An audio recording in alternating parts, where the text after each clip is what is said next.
You are now tuned into FNL Radio.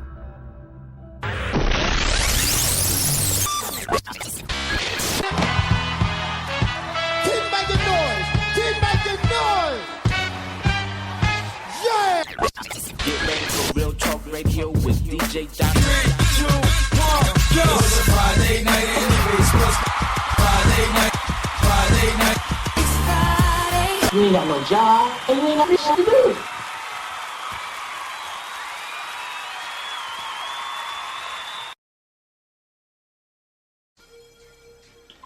All right, people, so we are back again for a part 2 to tonight's Saturday edition of FNL Radio. For those that are just tuning in, this is your boy Doc, and got Monique on the line as well. And we are going to be talking about a lot more people, so if you didn't, this is the part 1, it's on demand right now, so you're going to have to play this in chronological order, people, because, you know, we're going to go from one thing, and we're going to finish it on in this episode right here, everyone, so... We just finished talking about Real Housewives of Atlanta and that whole situation. One thing we got to talk about too is Todd Tucker. Now, Todd Tucker, you know, Candy's new midget husband, he has a new situation right now with TV One where he's going to be getting a show that's going to be called Hollywood Divas. So you know that means it's like the actress or like their version of R&B divas over there on TV One. So the new reality series is going to be featuring Elise Neal, who we all know was on the Hugleys. She claimed that she was part of the Pussycat Dolls, and she was whatever. And then she was on something else too. All your favorite Blackbuster movies and plays that you see on BET on Sunday morning. Was in All of Us, the show with Dwayne Martin that centered around supposedly Willow Smith and Jada Smith and his ex-wife. Mm-hmm. So she was on it. Come on, what was it, UPN a long time ago? Yeah, back when UPN was UPN, before it got defunct and shut down. So she was on that show. Then it's going to also feature Golden Brooks, who we all best know as Maya Brooks on Girlfriends. So it's going to be interesting to see how she plays into the new show, because she's actually a trained dancer. She went to college for dancing and stuff like that. So she had a daughter too a few years ago, and I still want to see a Girlfriends reunion, but that's just me.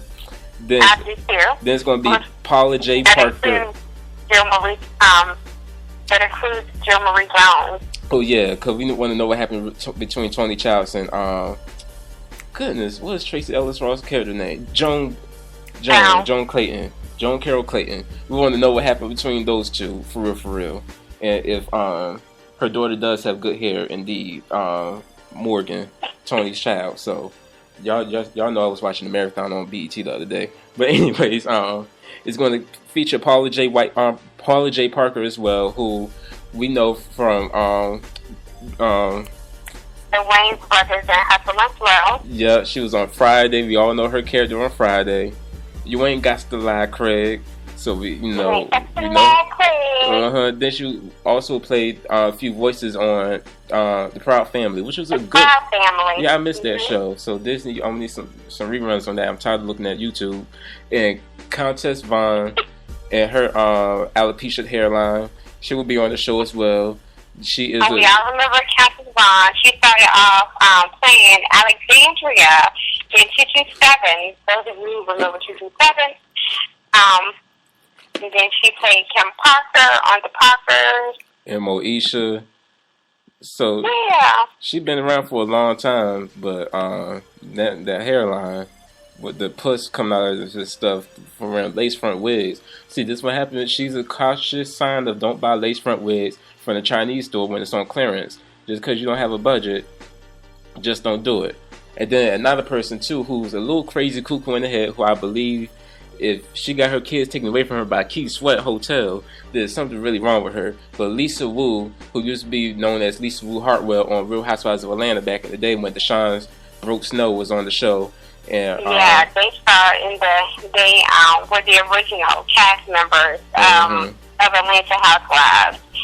And what I'm trying to figure out is, I never knew she was an actress, because these Hollywood divas are supposed to be actresses, and it's supposed to, follow their lives as they try to, kind of, put themselves back out there. Get back into the whole acting scene, but try to maintain their careers, and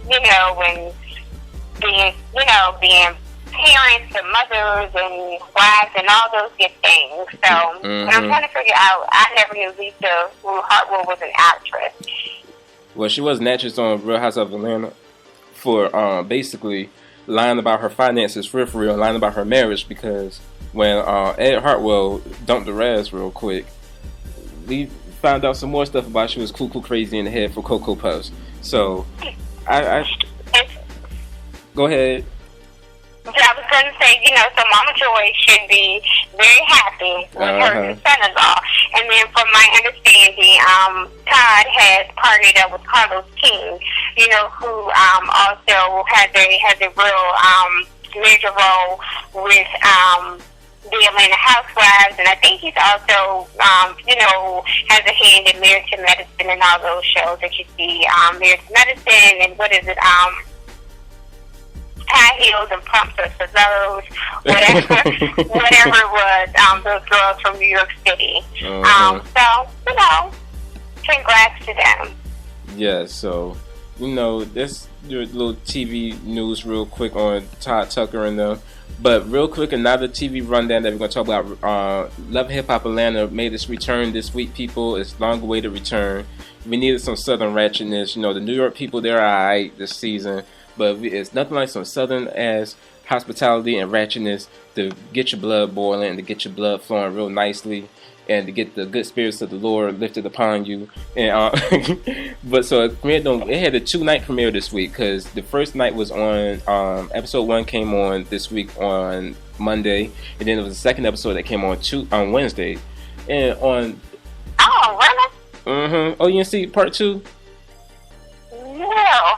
My cousin and my aunt came over today, and they were talking about this. They must have been talking about part 2, because they kept saying, you didn't see it.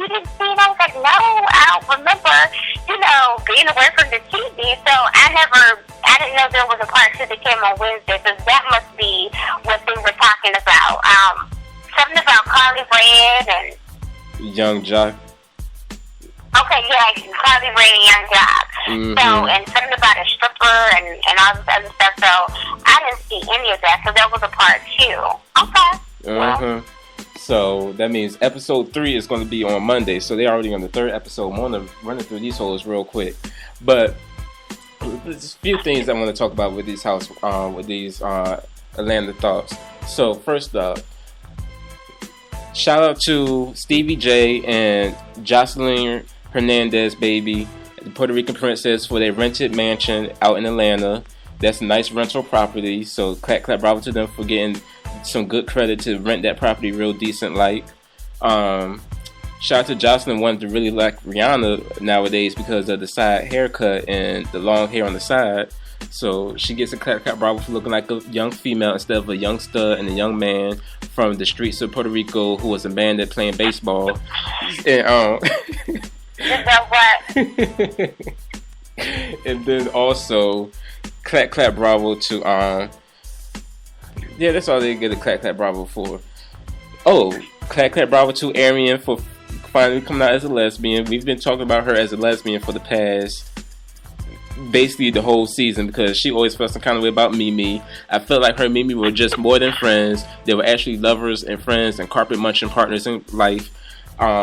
So we finally get to see Arian back at her, on her crazy stuff, but she still feels kind of way about her girlfriend Mimi, because Mimi is the one that got away basically to Arian. So for all I know, she's the one that got away, and Arian still can't get past the fact that she left from Stevie, went to Nico, and she didn't give her a chance. So she's still salty about that on the low. So that's what happened with the show right there.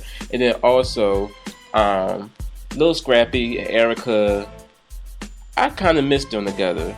I really miss them together as a couple. But that Bambi that Bambi is something special in the head. Bambi is slow. I'm just gonna call it as I call it. Bambi is slow. She was talking about. Remember when she was on Basketball Wives? Yeah, that's why I was like, y'all VH1 stay recycling these thoughts from one show to another. Cause she was on Basketball Wives. What? And she was supposed to be a rapper, and she was Malaysia's best friend. Yeah. And then who else did they have to recycle off the show?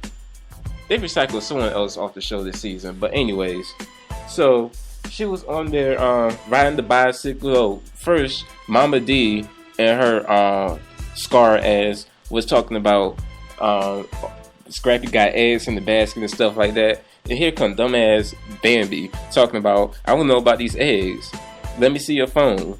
But the real thing was when she was on the bicycle treading over to his house on a damn bicycle with a pink little basket on the front. Now, if that's not special, I don't know what special is. That's some special K type of stuff. And K means for kid because she's a special kid. And she was on the damn bicycle really riding. Like, she was really pedaling through the streets. I'm like, y'all can't even buy This is very different. Y'all can't even buy her a used car real quick. Y'all can't buy her a used car from Mac on the corner of Virginia Beach Boulevard. Y'all can't even do that for her, VH1. Y'all could have at least gave her a scooter or something, electric scooter, but y'all let her ride on the bicycle with no helmet, riding a damn bicycle. That's what got me. So enough about them and her eggs and her special ass. Then you had Scrappy got another girl named Erica called Erica Jean. So we're gonna see how that situation plays out. Oh, and real quick, speaking of Erica Jean, I know this is totally off the subject, but we were just talking about living hip hop in New York as well. Erica Jean and Saigon, they are going to be on Ayala Van Fix My Life. Yes. I guess she'll be trying to help him stay that tumultuous as a relationship. Yes. And I don't know if you guys have seen the preview on the OWN network, and I don't know if that was supposed to air tonight or not. Shout out to Bootleg Cable because that's what I have. So I should not get the OWN network, but I can't remember if it was supposed to air tonight. But I think it did air tonight because my mom called me and told me about it. Situation is crazy. They were hollering and fussing and fighting like cats and dogs in front of that boy. Y'all already know he looked special and he looked touch. And that was only making matters worse. He looked like he just wanted to go in the corner and put his hands over his ears and just holler and scream. Yes. So he's gonna be playing the game of truth, the truth with his mama one day too, with a butter knife. If she won't stop yelling in front of that child. But anyway. So you got that situation. Deb Atney, I even though Deb Atney is the sign for you to not smoke, because her voice sounds like she smokes from the back of her throat, and she had a good hair this time because her hair didn't look like stiff mustard this time, or a rooster helmet or something like that. Her hair actually looked real decent this time, so she actually got some shampoo and some conditioner, and then have a stiff wrap in her head, but. She don't be talking about Deb Atney. They said that her ass is the Suge Knight of the South. She is though, so that's why. So your asses don't come up listen. Well, if she ever get with this show. Exactly. That's why I didn't hashtag her in this episode tonight. I just hashtag Love and Hip Hop Amanda. So, but anyway, so Deb Atney was talking to Waka Flocka. Now Deb was on the show last season trying to be Rashida's manager. But Waka Flocka being on the show, that was kind of random because I didn't know that he was going to even be on the show. I didn't even know he was that relevant to actually be on the show. But of course, we do have to take the no non-relevant artists anymore of the century and put them on reality TV just to get a name for themselves going again. Shout out to Joe Budden, Saigon, and a few other, Jim Jones and all of them. Shout out to everyone. So, that's what it was. But his fiance, I'm going to put those in quotation marks, fiance Tammy, I didn't know, but she's from Roberts Park. Now, Roberts Park is the park in the project homes in Norfolk, over there behind Campus Stella Elementary. Well, it used to be called Princess Anne Elementary or whatever it was called. I don't know. I don't do project schools. But anyways, the school got changed to Campus Stella Elementary as of late. But it was those project homes where they tore them down